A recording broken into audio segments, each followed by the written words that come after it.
రాత్రి అయితే భయం భయం రైతుల కన్నీటి గాథలు కార్యక్రమంలోకి స్వాగతం. నేను మీ శ్రేయభిలాషి జేఎస్ బావజాన్. మామూలుగా రైతులు పంట పొలాలపై దాడులు చేసిన తర్వాత తమ కష్ట నష్టాలను మా ఛానల్కు తెలుపుకుంటారు. కానీ ఈ రైతుది భిన్నమైన పరిస్థితి.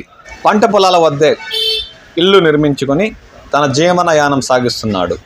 వ్యవసాయం తప్ప వేరే ఆదాయం లేక ఇప్పుడు వేసిన ఆ వరి పంటనన్నా కాపాడుకోవాలనే ఉద్దేశంతో పంట పొలాల వద్దే రాత్రి పగలు కాపలా కాస్తున్నాడు. రాత్రి 9 గంటలు దాటిన తర్వాత మా ఛానల్కు ఫోన్ చేసి ఏనుగుల గుంపు ఎక్కడ సంచరిస్తుంది, అది ఏమైనా మా పంట పొలాల మీదకు వచ్చి దాడులు చేసే అవకాశం ఏమైనా ఉందా అని ప్రతిరోజు అడుగుతుంటాడు.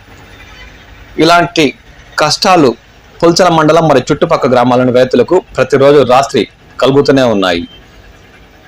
పంట మీద దాడులు చేసిన తర్వాత నష్టపోయిన వాళ్ళు ఉన్నారు. పంటను కాపాడుకోవడానికి రాత్రి పగలు కంటి మీద కొనుక్కు లేకుండా జాగారం చేసే వాళ్ళు ఉన్నారు. ఆ కథ ఏంటో ఆయన మాటలోనే విందాం.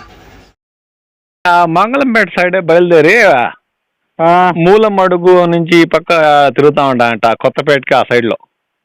అంటే మన రాష్ట్రపతికి వెళ్ళానా వచ్చినా డౌటేనా రావు అనుకుంటా. ఇప్పుడు ఎంత వేసినారు పంట మీరు? ఉండదు, ఎకరా పైన ఉంది. ఇంకా 10 రోజుల టైం ఉందా?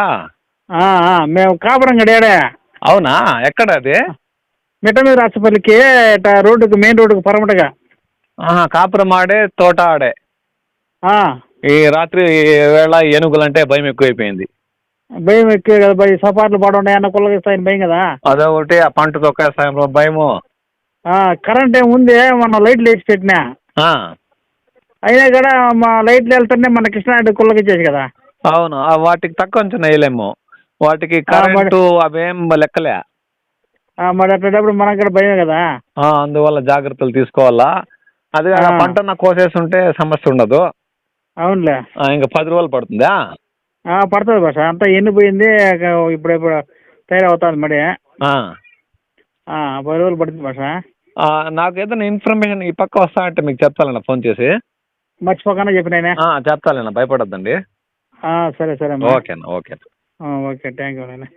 ప్రస్తుతం పుల్చల మండలంలోని రైతుల పరిస్థితి ఇలా ఉంది. ఈ సమస్యకు పరిష్కారం కాలమే సమాధానం చెప్పాలి.